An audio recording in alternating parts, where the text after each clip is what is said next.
Alright guys, welcome to RC Mojo. This week you're going to be looking at some bits and bobs for charging. I've been using this Turnigy charger for quite a while and it does the job perfectly. It does NiMi, LiPo and various other battery chemistries. For power it's been sitting on this Hobby King 7A power supply. Again, it's been 100% reliable since I got it. They're not without their niggles though. First, when it gets turned on, the fan in the power supply makes quite a lot of noise. Sometimes giving it a light tap will get the fan running right. Usually though, you have to be a bit more violent with it. It would be a fairly simple fix to replace it and make it run quieter, but since the fan isn't temperature controlled, it's always making a bit of noise. The charger isn't ideal either. While it charges batteries perfectly, the user interface is a 16 character by 2 line LCD, so sometimes the information on it isn't all that clear. The buttons can also take a bit of getting used to. The 4-button charger is a bit of a classic design now. The oldest of these three doesn't even do LiPo, and the middle one will charge LiPo, but it doesn't balance the packs. It's a system that's been around for years and for the most part works fairly well. That brings us to today, and I was looking through the Hobby King site when their last sale started and found this ISDT Q6 Lite. It's the smallest of the series, but for the scale trucks running 2 or 3S and foamy planes, the specs are more than up to the task. Although if you do fancy one, I'd go for the Plus rather than the Lite, as out of the sale it doesn't cost a whole lot more and it's got a good bump in the specs. In the box you don't really get a lot, but that's okay. More often than not, the extra stuff you do get ends up not getting used anyway. The usual read manual first sticker is present that you get with just about everything that Hobby King sells. It's a good idea, but they do tend to delaminate, leaving a bit of sticky paper behind. The screen protector on the front does come off perfectly though, even if it is a bit tricky to get started. The other bits that it does come with is a warning sticker not to charge unattended, some ISDT decals, and a quick start guide with a link to the proper manual on the ISDT website. It also has the specs. The interesting bit is the charge current, up to 8 amps.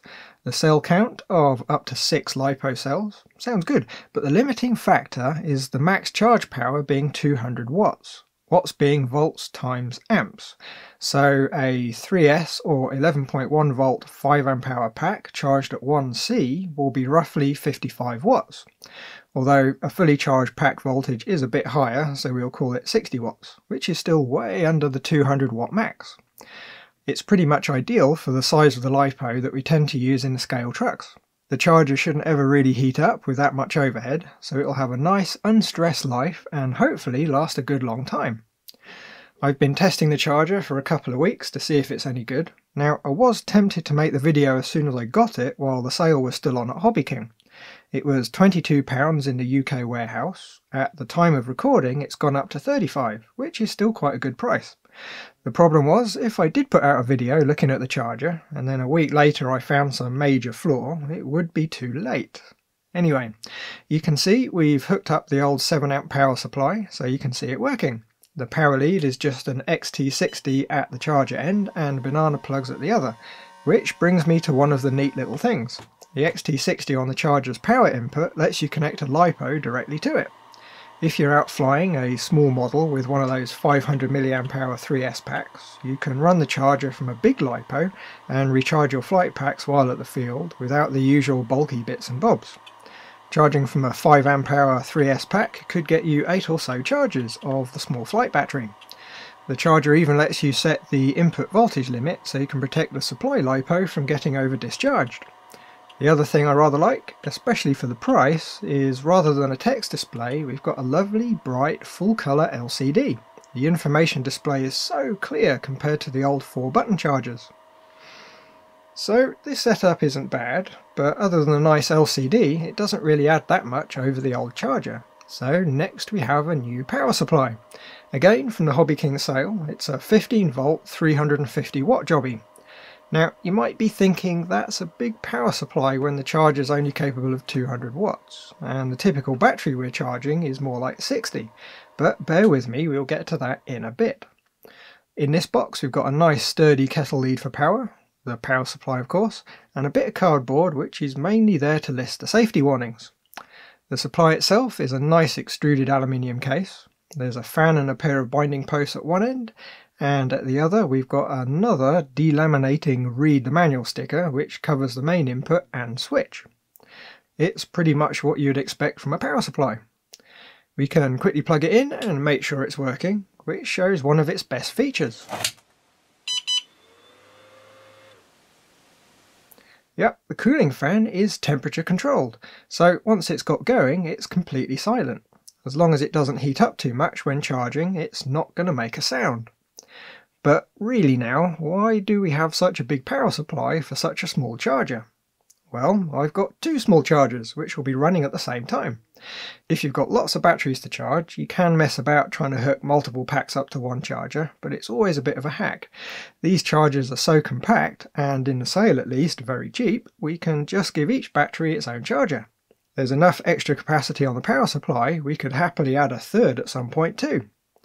Right, since the chargers don't come with any wiring, we need to put some together. Some 14 AWG will do the trick. It's more than up to the current, but it's still nice and flexible. To connect the wires to the power supply, we're going to use some spade connectors. It's a lot better than just cramming the wires under the binding posts, and still lets us stack a couple together. And at the other end, we're just going to need a couple of XT60s. Now these particular spades are really meant for a crimp, but they're also going to work pretty well with some solder. They're for 1.5 to 2.5 square millimeter wire, which the 14 AWG is right in the middle. For the actual soldering, we're going to need to clamp the spade in some pliers, not only to hold the spade still, but also to wick away the heat so we don't get the solder on the surface of the spade. A nice big soldering iron or gun makes life a lot easier, and something heavy on the pliers to keep them still is quite handy too. First we need to tin the inside of the connector. It's open-ended, so all we need to do is make sure there's a nice layer of solder on the inside. For the wire, we roll the end under a blade and pull 5 or 6 millimeters of insulation off. Twist the wire so it's nicely twisted tight. Optionally, we can give a tiny spot of extra flux. Now, regular flux cord solder is usually just fine, but a little bit extra doesn't hurt. Tin the wire, making sure the solder's nicely penetrated. Now we can heat up the connector and insert the wire. Hold the heat on for a few seconds to make sure the solder in the connector and the wire go fully liquid. Remove the gun, wait another few seconds for it to cool, and that's one done. Since this is an uninsulated spade, which we needed because we're soldering it, we'll need to use some heat shrink to keep things nice and safe. And there we go, very nice. Just 3 more to go. We can't really have the 4 wires flapping around in the breeze. They're going to turn into a rat's nest in no time. So to keep them together, we will use some short bits of some large heat shrink. A bit every 4 inches or so is all we need to keep it all together. That just leaves soldering up the XT60s, a little dab of flux first, and then we can tin the connectors, getting plenty of solder in there. The wire ends need the same treatment as the spade ends. Strip the insulation off and tin. We'll need some heat shrink over the wire before we solder it to the XT60. It's always a pain when you get a really good solder joint, only to realise you forgot the heat shrink. Rinse and repeat with the other wire, and we can shrink the heat shrink. The only thing to keep an eye on with the XT60s is you really want the heat shrink to push up into the connector. You need to partially shrink it, then push it in before shrinking it the rest of the way. Not only does it make sure it's properly insulated, but it also helps keep the heat shrink from being pulled away from the connector. And that's one connector. We need to do the same with the other pair of wires, which leaves us with a nice custom power cable that's ready to connect up to the chargers. At the charger end, we loosen the nut on the binding post and slide in the appropriate pair of spades, making sure they're back to back so they'll neatly clamp together. Then we tighten up the nut, giving it a bit of an extra tighten with some pliers. Do keep in mind though, it's plastic, so we only need to make sure it's nice and snug, not do it up super tight. If you wiggle the wires and it all feels nice and solid, it will be good enough. It's the same with the other lead, and I think it turns out looking nice and tidy. Using the spades means if we want to power something else at the same time, we've still got the sockets in the end of the posts for a pair of banana plugs. We could even plug in the old Turnigy 4-button charger if we really wanted to. At the other end, the XT60s plug into the chargers, the kettle lead plugs into the power supply, and we can flip the switch. Well, that seems to work. Great stuff. Now we can charge 2 dissimilar packs at the same time. Let's say 2 different LiPos, or if we're going to fly some glow models, we can charge the model's receiver pack on one and the starter battery on the other. That just leaves the only downside I've really come across so far. The chargers have XT60s on the output, which is a fine connector of course, but if you're anything like me, you're going to have a collection of charge leads with banana plugs on the end. I did make a little adapter up so I could get the first one going. It's an XT60 wired up to a pair of banana sockets. It does look a bit odd, but it works. The better solution are the adapters you can find on eBay. There's just about every variation you can think of available, all for £3 or £4 each, so they're really not going to break the bank. I suppose before we finish up the video we should plug in a couple of batteries and see how it runs. So in the top charger I've plugged in a 2S 4200 mAh round LiPo, and in the bottom a 3S 4000 mAh flight pack.